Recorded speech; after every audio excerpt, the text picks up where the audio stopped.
A paz do Senhor Jesus, boa noite a todos. Nesse programa, mais um programa Inteligência Emocional e a Bíblia. Você é muito bem-vindo, muito bem-vinda. Eu agradeço a sua participação conosco aqui. Tem mais gente chegando. E eu já quero te convidar para você compartilhar essa programação, sempre com temas relevantes para a sua vida espiritual, emocional, em todas as áreas. E nós iniciamos uma série aqui semana passada, uma série sobre relacionamentos inteligentes. É a série Relacionamentos Inteligentes. E nós começamos falando do relacionamento com Deus. Então foi muito bom. Falamos sobre o relacionamento com Deus. E hoje nós vamos falar sobre o relacionamento conjugal. Falar sobre o relacionamento conjugal. E no meu projeto eu ia falar sobre o relacionamento conjugal e junto com o relacionamento familiar. Mas é muito conteúdo, não tem como colocar junto, até separei. Depois nós vamos partir do relacionamento familiar também. E eu quero aqui já dar boa noite para Késia. Boa noite, paz do Senhor, bem-vindo para mais uma noite de aprendizado, de resposta de Deus, de oração, de louvor. Você é nosso convidado para compartilhar, evangelizar essa mensagem de hoje, Principalmente um tema tão relevante, tão importante quanto relacionamento conjugal, Então, bem-vindo e vamos aprender. Agradeço muito a participação de todos vocês mais uma vez. E vamos lá, vamos orar ao Senhor. Você pode compartilhar a programação. Eu estou aqui compartilhando a programação. Você pode compartilhar com pessoas hoje sobre relacionamento conjugal. Mas é o seguinte, quando se fala de relacionamento conjugal, nós falamos do casamento em si. Mas eu vou voltar, falar um pouquinho do noivado, falar um pouquinho do namoro e do pré-namoro, que é o mais importante talvez no processo. É mais fácil prevenir do que remediar e é mais barato. Então, nós vamos falar toda a parte do começo, tem muitas coisas abrangentes, Aqui, como o tempo do programa, tem que fazer um resumão. Foi coisas que já estavam no meu coração aqui. Hoje à tarde para a noite eu fui redigindo tudo aqui, fiz até uma postagem disso.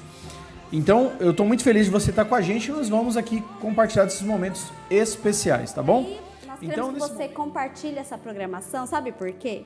Porque com certeza você conhece alguém que está namorando, Que tá para ficar noivo. Tá para ficar noivo, já está noivo. Dá tempo de desistir ainda. Orar mais um pouquinho. E você que é casado, eu tenho certeza que você conhece algum casal que precise, ouvir uma palavra aí que talvez ajude em algum momento, em alguma situação ali, reforçar, porque nós nunca sabemos tudo, Quando a gente acha que sabe tudo, então realmente é porque não sabemos nada. Então, sempre tem alguma coisa que a gente tem que aprender e essa área é muito importante, principalmente de relacionamento conjugal, porque não é uma relação, muitas vezes, que você tem com um amigo, essa relação é rompida e cada um, Segue sua vida. Segue sua vida, não. Relacionamento está ali, Conjugal, ainda mais quando tem filhos e tudo mais. Então, é um pouquinho mais simples. complicado, então é bom sempre aprender um pouquinho mais sobre isso. É isso aí. Gente, é o seguinte.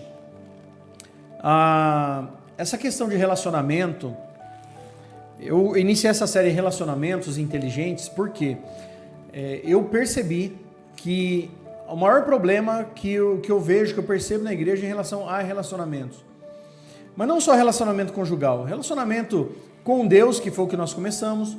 O que é um relacionamento com Deus que não é saudável? É aquele de aparência, é aquele que não tem intimidade, só cumpre ordens, cumpre regras, cumpre normas, mas não ama o dono da obra, aquele que realmente importa, tem intimidade com ele. Então, a gente foi aprendendo algumas coisas. Relacionamento conjugal, aí depois vamos para o relacionamento familiar, profissional, nós vamos passar tudo por isso aí. Mas, esse aqui é de suma importância. E é impossível, falar de relacionamento conjugal quando já está consumado, as pessoas estão casando. E eu sei que tem muita gente que está nos acompanhando aqui que não é casado, que está em busca até de orientação para casar. Então, nós vamos falar algumas coisas aqui que vai ser interessante para a tua vida. Eu vou calçar aqui no começo, 1 Coríntios capítulo 7, versículo 8, diz assim: Digo, porém, aos solteiros e às viúvas, que lhe é bom que se ficarem como eu. Mas se não podem conter-se, casem-se, porque é melhor casar do que abrasar-se. Né? Esse foi o conselho do apóstolo Paulo, que viveu sozinho seu ministério, não foi casado. Ele falou assim, gente, vocês que conseguem se segurar, não casem. É bom vocês ficassem como eu. Todavia, se você não consegue se segurar, é melhor então casar do que se abrasar. Então, por que ele deu talvez essa palavra? Eu fico pensando, porque você está entrando, o casamento não é algo fácil. Não adianta eu falar assim, gente, o casamento é moleza. O casamento não é algo fácil. Por exemplo, eu vou dar a minha visão de casamento com base na palavra e uma experiência de 20 anos de casado. Eu me lembro que uma vez o Chico Anísio, num programa de televisão, ele que foi casado por 5 vezes, ele falou que ia lançar um livro sobre casamento. E aí o entrevistador, acho que era o Jô Soares na época, falou para ele assim, poxa, mas você foi casado 5 vezes. Aí ele falou assim, não, por isso mesmo que eu vou escrever o livro, porque eu sei exatamente o que dá errado no casamento, né? Então, na ótica de quem já errou muito, na ótica de quem está construindo, de quem já está há muito tempo, são óticas diferentes, mas a nossa base aqui também é na palavra, para a gente não se perder, é a nossa bússola. É muito difícil, né? Eu imagino, né? Você pega como deve ser de um gabinete do pastor Dejaí, por exemplo, cada bucha que aparece, cada situação, que cada relacionamento é uma história. A pessoa nasceu do jeito, a família de um jeito, tem uma série de implicações, né? Então não é fácil tomar uma decisão pastoral quando o assunto é relacionamento. Mas, todavia, como disse a palavra de Deus, a nossa bússola que nós temos que ter sempre estabelecido. Então, a fase do namoro, ela começa com o pré-namoro. O que é o pré-namoro? Onde a gente se presta atenção em algumas coisas, antes de embarcar. Você pode embarcar ou no iate, luxuoso, confortável, ou você pode embarcar numa barca furada, que você acha que era bom, parecia bonito ali, mas daqui a pouco essa barca começa a entrar água e começa a afundar. E sabe o que acontece? A barca furada, ela não está furada, ela afunda. Afundou. É, exatamente. Ela vai afundando lentamente, vai entrando água bem devagarinho, por um buraquinho às vezes que você nem está vendo, imperceptível. É mistério isso aí, porque na verdade é isso mesmo, né? Até o grande Titanic, né, com o iceberg lá, ele demorou até afundar, ele afundou todo, né? Mas ele demora a afundar, e o relacionamento é assim também. Às vezes, pessoal, e eu respeito muito, né? Cada um tem uma história, diversas pessoas que já se separaram, e às vezes a gente acha que, poxa, mas tão de repente, esse de repente é uma coisa muito complicada. Não tem um de repente no relacionamento. Uma úlcera, ela se dá no estômago depois de várias feridas que vão acontecendo, coisas que acontecem no estômago, até se não cuidar vai virar uma úlcera. O relacionamento é mais ou menos assim. Vai tendo problema, em vez de a pessoa tentar estancar ali e resolver o problema, ela vai empurrando com a barriga até uma hora que não dá mais e cada um para um lado, né? Ainda mais é o que eu costumo dizer, o número de divórcios é imenso, cresceu muito, e boa parte disso se deu pela tecnologia, a modernidade, uma série de coisas, mas inclusive pela independência financeira das mulheres, né? Tem mulheres mesmo que suportavam coisas terríveis, né? Agressão física, verbal, um monte de coisa, porque tinha dependência financeira. Depois elas foram cada vez mais conquistando espaço e pararam de ficar cedendo a esse tipo de coisa. Então vamos lá. O primeiro passo aqui do pré-namoro. Esse aí é muito simples, é você entender que é orar. Orar é pedir para Deus, tanto para te direcionar para um caminho bom, para uma pessoa certa, como tirar toda pedra de tropeço do teu caminho. Né? Gênesis 24, 63, o que está dizendo aí, Kézia? Gênesis 24, 63 diz: Saíra Isaque a meditar no campo. Ao cair da tarde, erguendo os olhos, viu, e eis que vinham camelos. É 63 esse, o 64. Também Rebeca levantou os olhos e vendo a Isaque, apeou do camelo. Muito bem. Então, veja que Isaac, quando se fala de casal, né, é interessante que todo mundo, quem é evangélico, né, vai ter como referência Isaac e Rebeca, né? Rebeca e Isaac é sempre a referência. Eu vou atrás da minha Rebeca, eu vou atrás do meu Isaac. É um casal que tem por referência. E você vê como eles são referência que Isaac estava orando no campo, né? Para que viesse a sua preparada e tudo mais. Agora, eu quero dar um alerta aqui. A oração não é uma garantia de um relacionamento feliz. Vou repetir. A oração não é a garantia de um relacionamento feliz. O relacionamento é uma construção. Tem que ter muito cuidado, vou aproveitar e dizer aqui, principalmente os irmãos que nos acompanham, que são pentecostais, e todos oram e as pessoas ficam com dúvida, e em vez de se comunicar com Deus, ela começa a buscar profetas, confirmação do pastor, da irmã da oração não sei da onde, da irmã que revela não sei o que, não sei de quem lá aqui do monte, e em vez de tirar a dúvida do coração, fica com mais dúvida. E aí eu quero aproveitar esse gancho para falar de uma experiência que eu tive pessoal. Tinha umas missionárias que eu chamava de missionária por conta própria, que ia na casa da minha irmã na época, eu era novo convertido, estava engatinhando na fé, era nem novo convertido, não tinha aceitado Jesus, mas estava caminhando com o pessoal da igreja, que não era aqui do Avivamento da Fé. E aí, esse grupo de missionárias me viam ir na casa da minha mãe, via na casa da minha mãe, e a Késia vindo comigo lá, né? E aí um dia uma delas me chamou e falou assim, olha, eu tenho uma revelação para te passar. Eu nunca tinha conversado com ela, mas ela tinha me visto já com a Késia. E aí ela me chamou e falou assim, ó, o negócio é o seguinte, eu vejo você vindo assim, e Deus tem uma obra muito linda na sua vida. Só que se aproxima de você, só que de repente se aproxima uma mulher branca, baixinha, assim, branquinha, loira, e ela, quando ela vai chegando perto de você, ela começa a se transformar. E esse transformar que ela dizia, era um se transformar mesmo de ficar endemoniada, de ser uma pedra de tropeço para mim, de ser uma coisa que ia me levar pro buraco. Aí eu falei, tá bom, obrigado, viu, por ter falado e tal. E aí eu até conversei com a Késia na época, nós éramos namorados, né, naquela época lá, e estava começando assim, e aí, só que eu não me abati, eu confiei no que o Espírito Santo falava no meu coração e não tive confusão na minha mente. Conclusão, né? 20 anos de casado, 23 anos juntos. E aí? E 2 filhos maravilhosos, né? Agora eu te pergunto, e aí? E se eu sou uma pessoa empolgada? Eu sou só uma pessoa que não vai na direção de Deus? Porque com certeza a pessoa profetizou da carne, como é que fica? Né?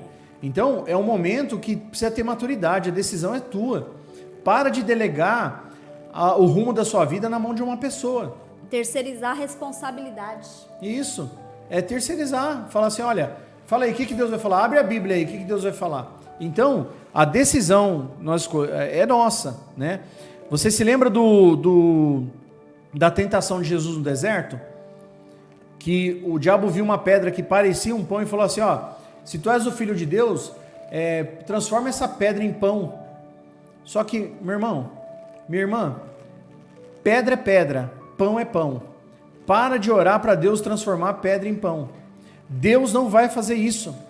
Pedra é pedra. Se você morder essa pedra, você vai quebrar os dentes. Então Deus vai te preparar pão.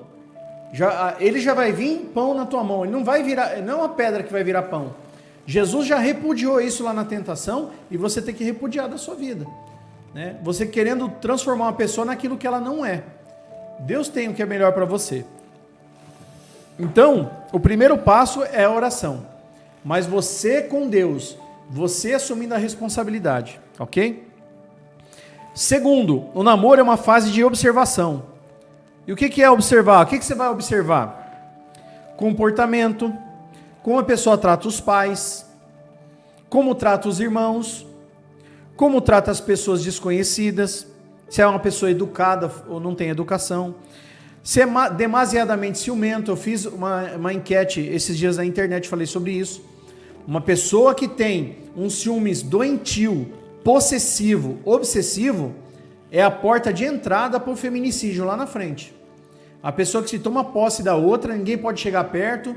Tem pessoas que estão namorando, a fase de namoro é uma fase de se conhecer. Não tem um compromisso. O namoro é uma coisa que eu falei esses dias também. O namoro ele foi feito para terminar. Ou ele termina ou vira casamento. Eu vejo pessoas namorando há 8 anos, namorando há 10 anos, namorando há 12 anos. O que está pensando da vida? O que essa moça está esperando de um cara que está 12 anos enrolando?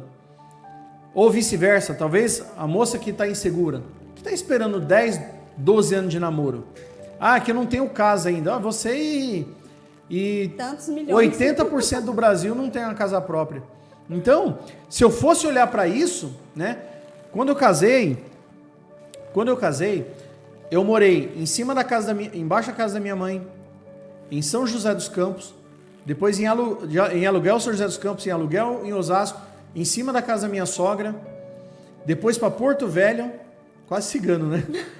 E depois que eu vim, e eu falei assim, esse momento é especial, 2012, pela primeira vez, eu vou colocar a chave na fechadura da porta do meu imóvel, quando a gente foi para o apartamento que a gente mora hoje. Foi um processo. Bom seria já ter uma casa para morar, é o melhor dos mundos. Mas, se não é possível, tem que dar um jeito, né? Pagar um aluguel, seja o que for, e construir a história. Então, vê se a pessoa é violenta, vê se a pessoa é chegada no trabalho ou não, se ela tem vícios.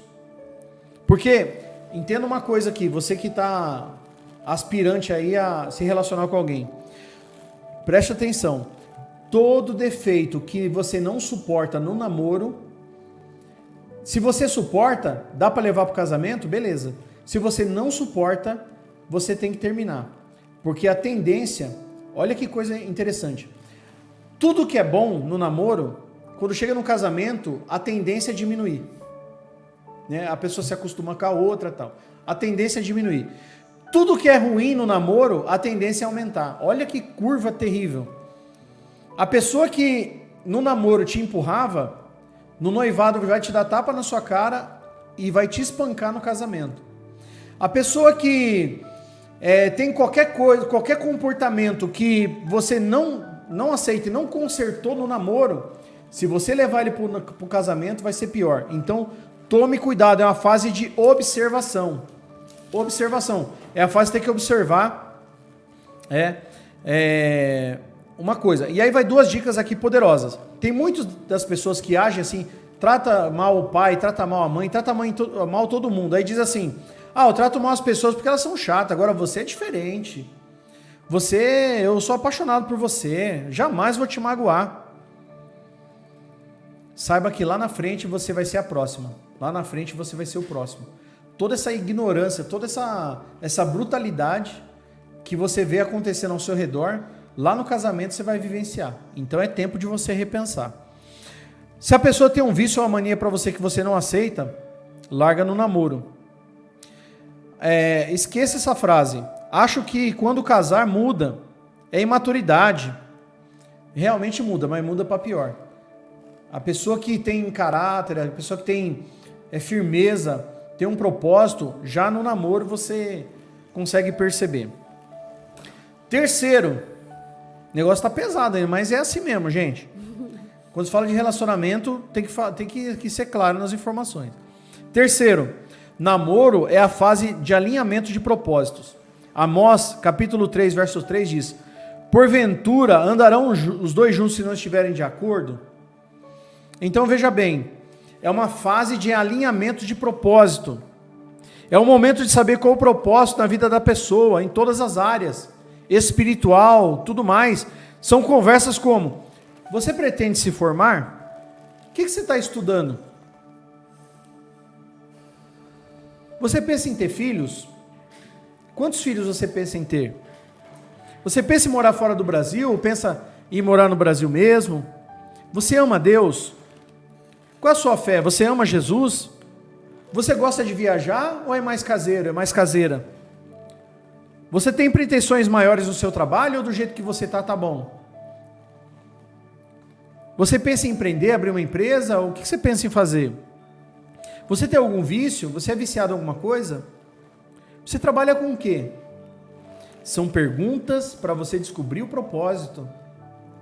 Porque às vezes parece uma coisa boba, né? Mas a pessoa fala assim, não faz uma pergunta como essa: você é mais caseiro ou gosta de sair para restaurante, para cinema, para alguma coisa? Aí a pessoa sempre foi uma pessoa caseira. Aí depois casa e nunca teve essa conversa. Aí depois casa, fala assim: pelo amor de Deus, não aguento mais meu casamento. O cara é muito parado, a mulher é muito parada, não quer ir para lugar nenhum, não quer. E você não alinhou nada disso nessa fase terceira aqui, fase de alinhamento do namoro. É a fase de alinhar os propósitos. Você pensa em fazer a obra de Deus? Você tem um chamado, você tem vocação? O que Deus já falou com você? É a fase de alinhamento. Porque as pessoas que não têm esse tipo de conversa, lá na frente dá problema. E aí tem uma coisa interessante. Quando o apóstolo Paulo fala assim, não vos prendais ao jugo desigual com os infiéis, as pessoas só levam o jugo desigual de quem é crente e não é crente. Mas o jugo desigual pode ser em diversas áreas, né? Que a pessoa, vou dar alguns exemplos aqui, não que o relacionamento não dê certo, mas você não pode negar que não vai ter problema. Você pega uma pessoa, por exemplo, que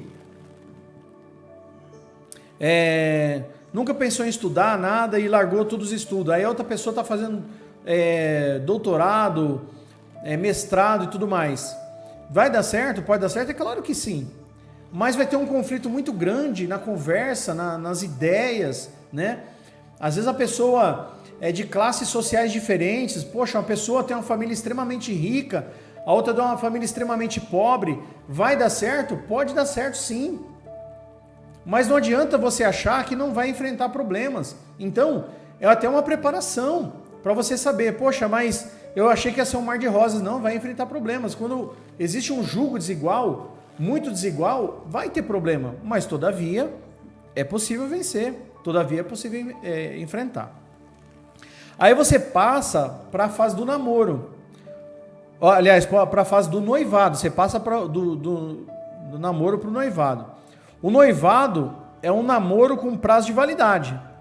É um momento de não aumentar a intimidade, mas de aumentar a responsabilidade, porque as pessoas se enganam. Chega nessa fase e fala assim, opa, nós já vamos casar mesmo, né? Então vamos fazer umas festas aí. E não é isso.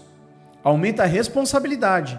Aí as pessoas já estão comprando móveis juntos, já estão pagando um imóvel, já estão construindo alguma coisa juntos. Essa fase de alinhamento das responsabilidades, né? O noivado é um tempo de planejamento para se casar, só isso. É só para dar tempo de se planejar. E aí, finalmente, o casamento, né? O casamento é algo tão sublime que ele é comparado com a união de Cristo com a igreja, né? Em Efésios 5,32, o que está dizendo, Kézia? Efésios 5:32. Grande é este mistério, mas eu me refiro a Cristo e à igreja. Se referindo a Cristo e à igreja. Então, o casamento é algo tão sublime para Deus, tão importante, que ele faz até um comparativo de Cristo e a igreja com o casamento, né? E aí, o primeiro ponto aqui do casamento, que eu marquei aqui, é independência. Efésios 5:31 confirma Gênesis 2:24. O que está escrito em Efésios 5:31?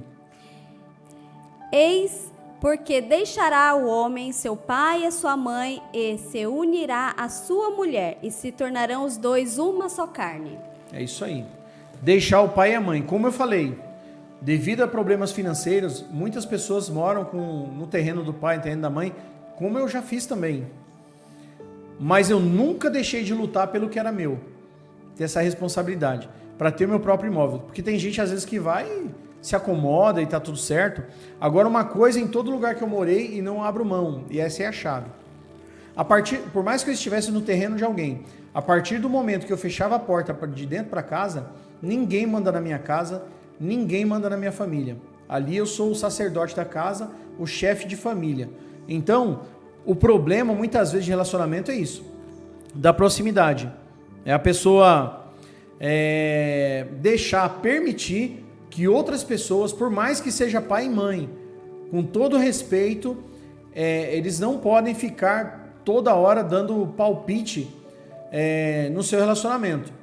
Agora, se você tem uma dependência financeira, você também tem que escutar algumas coisas, né? Se você depende financeiramente, você tem que escutar algumas coisas. Agora, se você não depende financeiramente, você toca a tua vida, entrou ali da porta para dentro, né? É você, sua esposa, seus filhos. Então a independência é importantíssima. Existe um ditado que diz: quem casa, quer casa, né? Quem casa, quer casa. Então, esse negócio de morar na casa dos pais tem que ter prazo de validade. Não se acomode com essa situação. O segundo passo aqui é a amizade. Depois que a paixão acaba, né? Como é que fica dentro de casa? Duas pessoas que não se suportam? A amizade entre o casal é fundamental, né? A amizade é fundamental. Então, é uma amizade aí colorida aí do casal, né?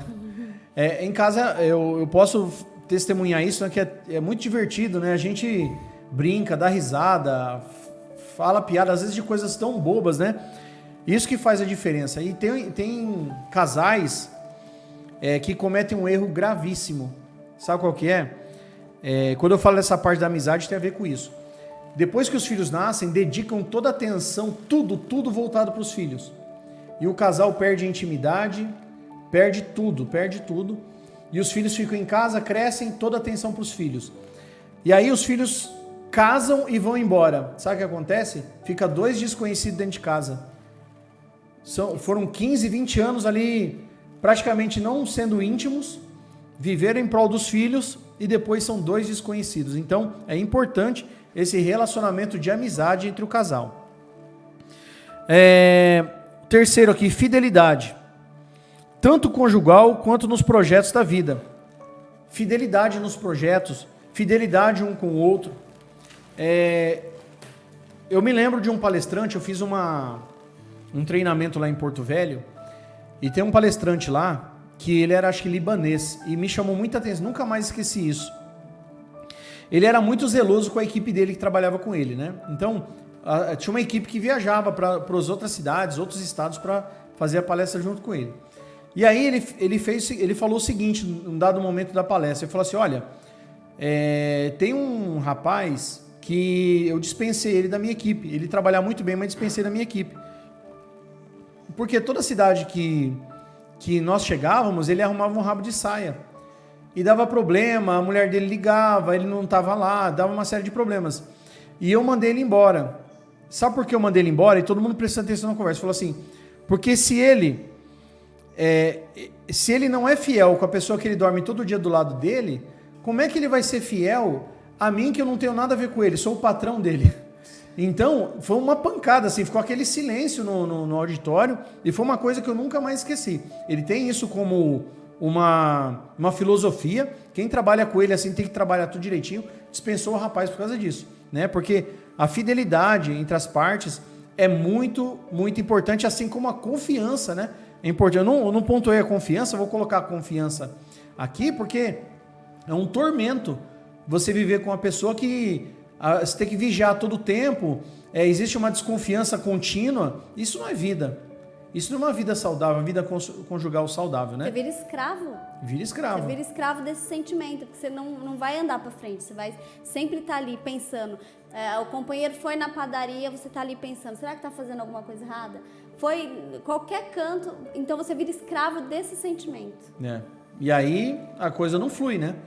Então, a fidelidade é importantíssima, né? Essa história que ele falou, eu nunca esqueci. Vou correr aqui, ó, tô olhando o relógio.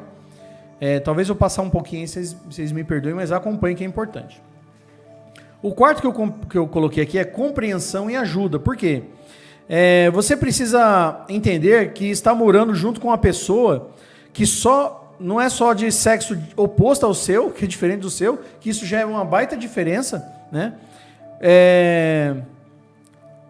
E as pessoas esquecem disso. Então, por exemplo, só de ser o homem e a mulher já é uma coisa completamente, só Deus para fazer isso, para juntar homem e mulher, porque é muito diferente, gente. É diferente. Eu me atrevo a dizer uma coisa, mulher, você vai só entender a cabeça de um homem se você um dia nascer homem.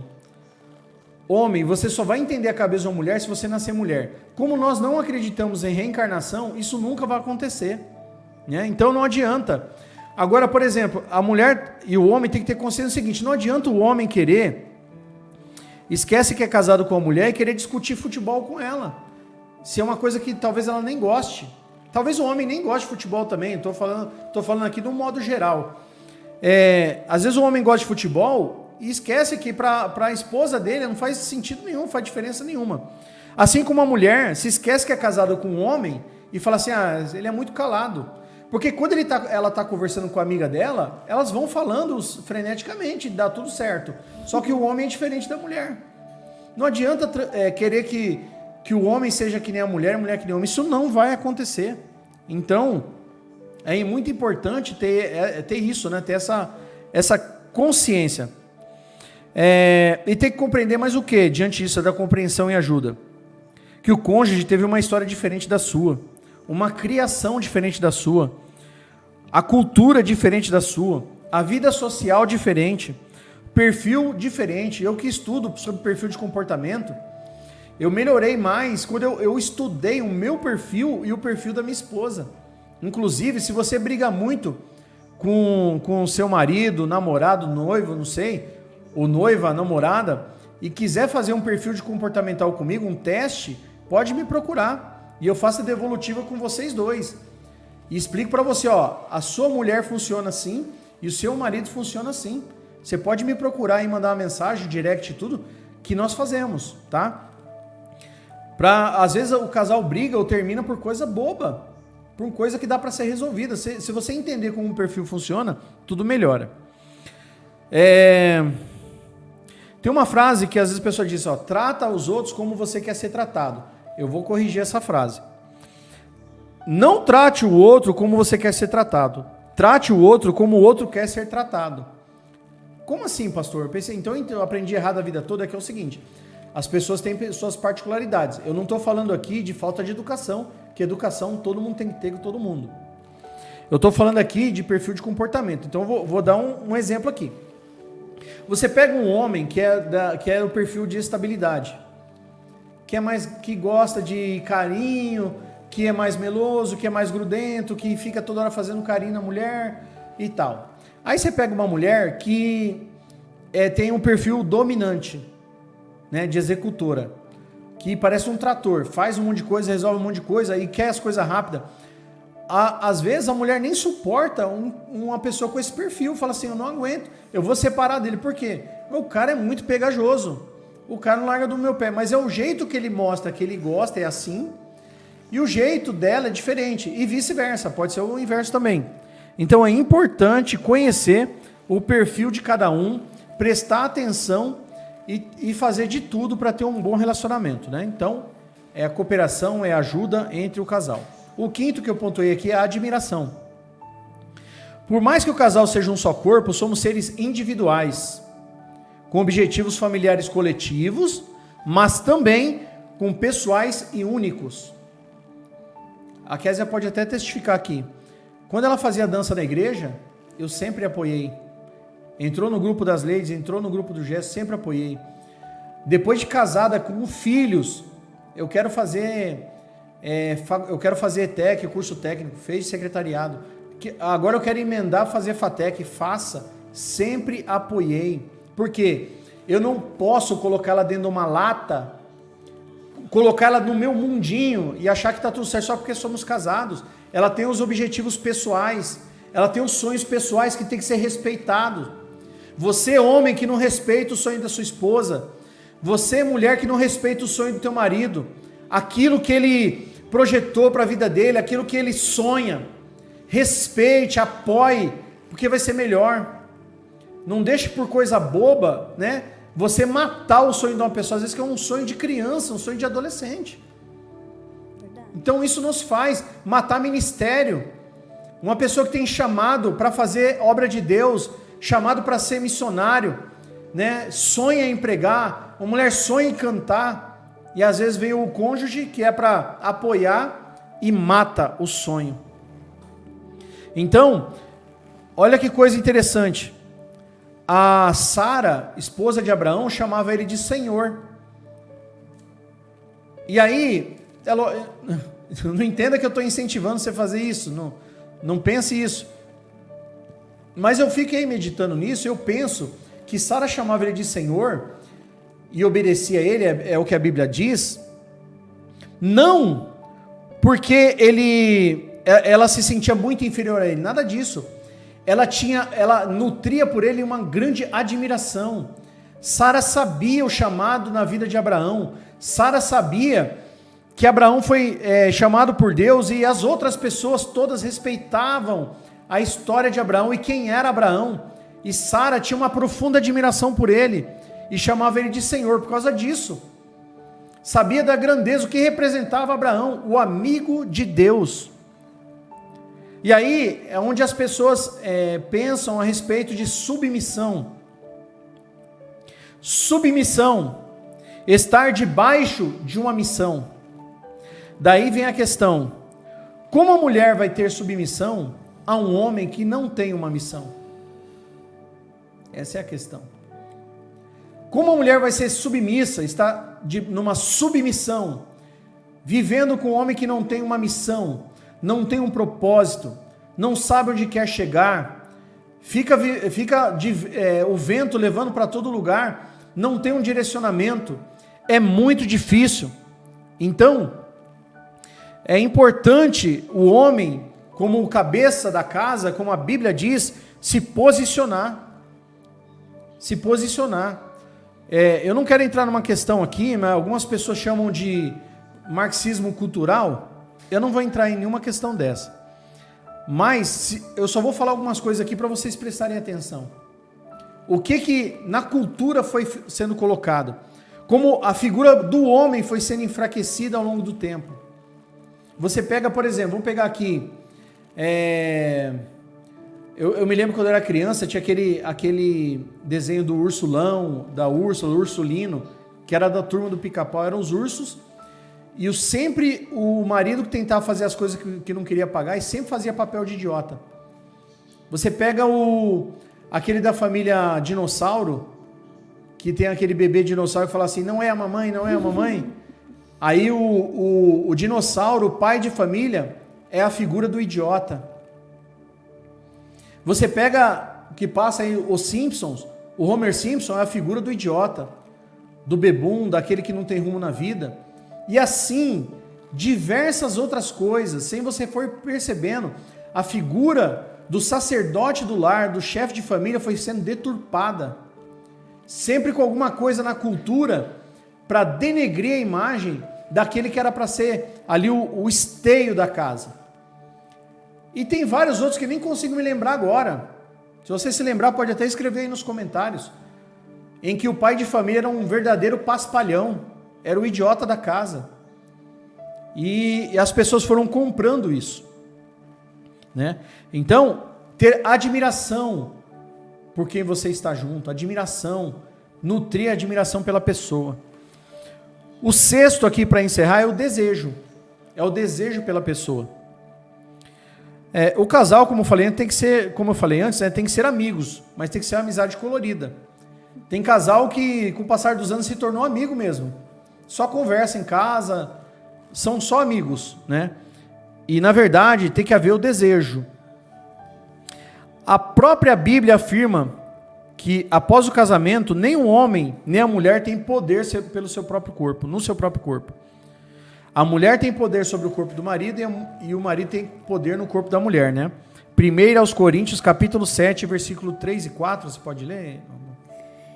O marido conceda à esposa o que lhe é devido, e também, semelhantemente, a esposa ao seu marido. A mulher não tem poder sobre o seu próprio corpo, e sim o marido. E também, semelhantemente, o marido não tem poder sobre o seu próprio corpo, e sim a mulher. Então, você casa no cartório já por causa disso. Já, o corpo um do outro já está passado no cartório, né? É lógico, né? Se respeitando, mas a pessoa tem que ter essa consciência. Eu costumo dizer o seguinte também. Eu já vi pessoas dizendo assim, ó. casa sem gostar mesmo, depois Deus muda a história. Importante que Deus falou. Aí ela vai de novo colocar na conta de Deus. A casa sem gostar mesmo. Eu não sei, eu não posso falar da experiência dos outros, né? Eu posso falar da minha experiência. Eu acho, sei lá, muito estranho você casar com alguém que você não sente desejo. Com alguém que para você não é atraente, né? Então, isso é uma coisa para mim muito estranha de acontecer. Se já aconteceu com alguém, né? Eu não sei. É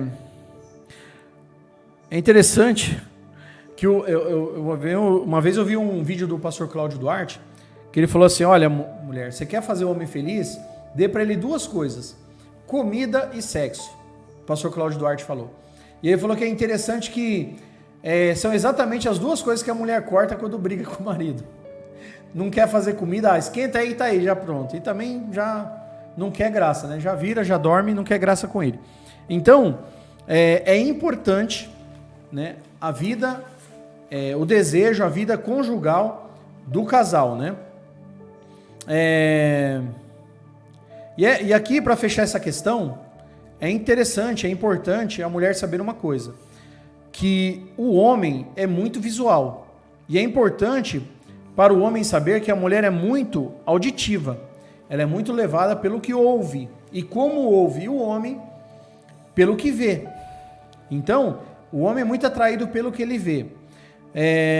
Então não adianta, cara, chegando que nem um cavalo o dia todo dando patada na mulher e falando um monte de coisa, e depois à noite querer graça com alguma coisa, né? Porque existe uma preparação para que o casal tenha um relacionamento saudável, né? Tem que ter uma convivência amigável, amorosa, de gentilezas para essas coisas acontecerem. Então, o que a pessoa precisa entender é o seguinte: o órgão da pessoa, eu estou falando o órgão genital mesmo, é como se fosse ali uma torneira. A caixa d'água seria a mente.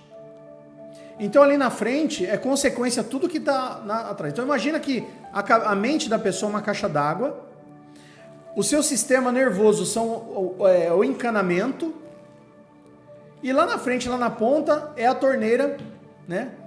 Não importa que eu estou falando torneira, mas masculino ou feminino, a saída ali é só o detalhe de tudo que está para trás, de todo encanamento é a caixa d'água. O que eu estou querendo dizer? Tudo começa na mente. O sexo, por exemplo, ele é aqui, ó, na mente, né? E depois, o que acontece o ato é a consequência. Então, o que nós temos que enxergar aqui, o casal, ele tem que nutrir, né, esse desejo. Ambos têm que se cuidar da saúde, de estar melhor apresentável para o cônjuge e assim viver o melhor que Deus tem para cada um. E aí, para encerrar essa parte de relacionamento conjugal, porque já são 23 horas e 1 minuto, imagina um jogo de tênis. Imagina um jogo de tênis e um jogo de frescobol. Sabe o que é frescobol? É que as pessoas jogam principalmente na praia, né? Isso aí, uma vez, muito tempo atrás, eu ouvi um pastor falando, e é verdade, isso aqui eu estou replicando. O frescobol é a pessoa com uma raquete. Imagina um casal jogando frescobol. Um joga a bolinha para o outro, e o frescobol é o seguinte: um não joga a bola difícil para o outro, justamente para o outro pegar e o jogo continuar. E o jogo fica mais interessante e melhor quando realmente um joga para o outro e o jogo demora. Então um não joga a bola difícil para o outro. Esse é o bom. É diferente, embora tenha a raquete e a bolinha e 2 jogadores, é diferente do jogo de tênis, que tem 2 raquetes, bolinha e 2 jogadores. No tênis, um joga para derrubar o outro, um joga para vencer o outro, um joga para ser melhor que o outro, já joga a bola difícil para o outro não pegar. Então, no casamento, você não pode jogar a bolinha que seja difícil para o outro alcançar. Você tem que se livrar dessa disputa do tênis e jogar o frescobol, onde um joga a bolinha para o outro pegar, joga fácil, ajuda o outro, caiu, vai lá e pega. Então, é interessante você notar isso, que o casamento é como um jogo e tem que saber jogar. Você tem que saber o jogo do casamento. Nossa, você vai conseguir lembrar aquela frase que você pôs quando a gente fez 20 anos de casado? Aquela frase é boa, hein? Casamento é... Eu não vou conseguir lembrar, mas foi uma frase muito bonita que minha esposa colocou. E o casamento é para quem realmente está disposto a ir para a guerra, para a batalha, mas ir para vencer.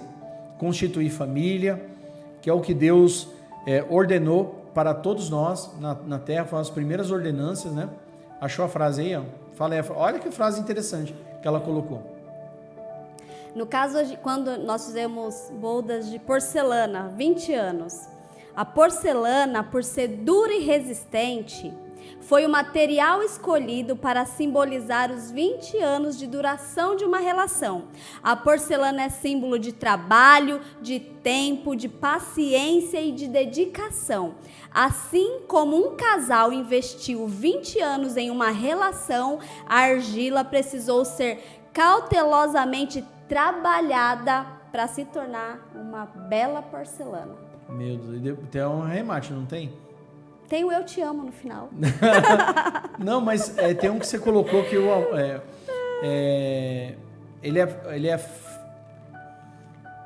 ele é símbolo de trabalho. Não. Então não tá nessa postagem. Não você sei. colocou assim que o casamento ele é difícil para quem não tem coragem, alguma coisa assim, sabe? O amor. É o amor. O amor é difícil para os indecisos. Ele é assustador para os medrosos. E ele é avassalador para os apaixonados. Mas os vencedores no amor mesmo são os fortes. Meu Deus. Isso é muito lindo. Ela colocou isso e eu falei, meu Deus, onde você tira essas coisas aí? É muito legal, muito forte. Então, eu encerrando aqui esse estudo de hoje, com essas palavras maravilhosas aí que a Kézia falou, que ela escreveu, que você tem que estar disposto a jogar o jogo para o outro alcançar a bolinha, para o outro chegar. Se você está jogando para outra pessoa não pegar, você está jogando o jogo errado. Não tem que competir, né? Não é uma competição. Não é uma competição. É uma parceria. É uma parceria. Então, hoje o que está acontecendo é isso, muita competição. Quem é mais, quem é menos, quem faz mais, quem faz menos. Quem manda mais, quem manda menos. E aí, quem pensa assim, fica que nem a Dilma Rousseff, né? Quem pensa que vai ganhar ou vai perder, não vai ganhar ou vai perder. Vai todo mundo perder.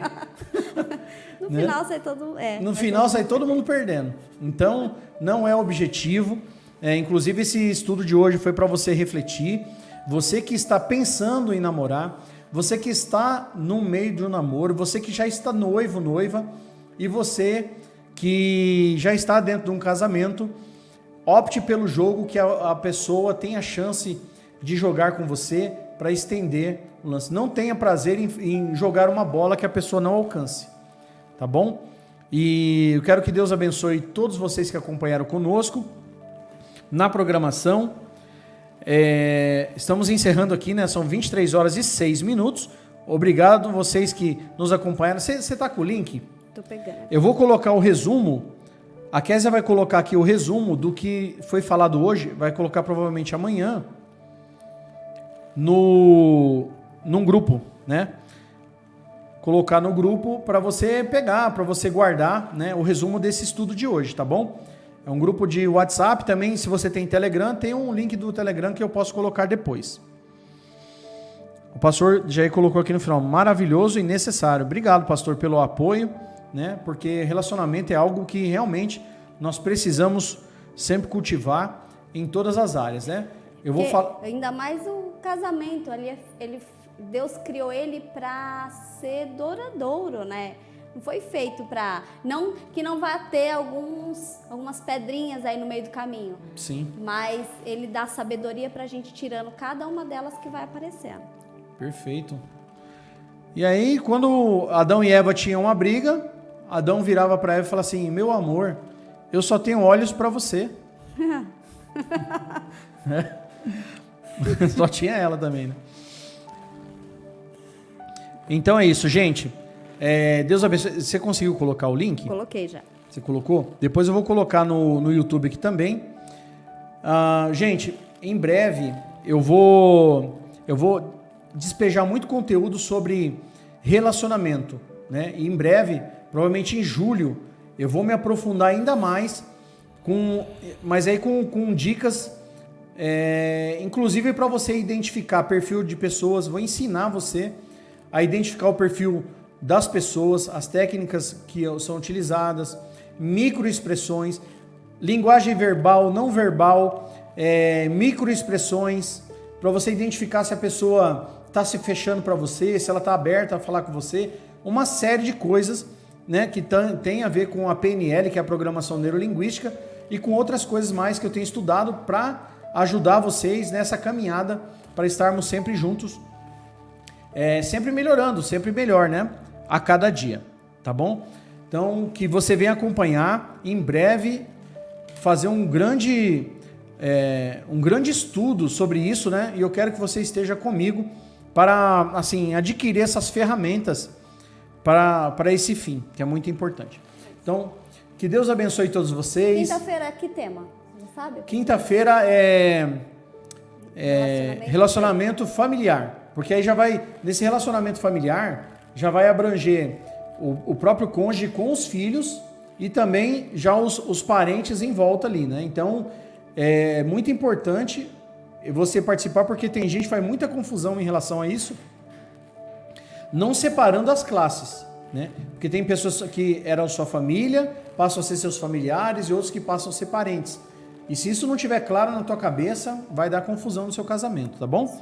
Então, Deus abençoe todos vocês, fiquem na paz do Senhor Jesus Cristo, tenham um relacionamento abençoado, viva uma vida leve, para de ficar se cobrando tanto e cobrando das outras pessoas, querendo que as pessoas sejam que nem você. Isso não funciona. Você é único, você é única.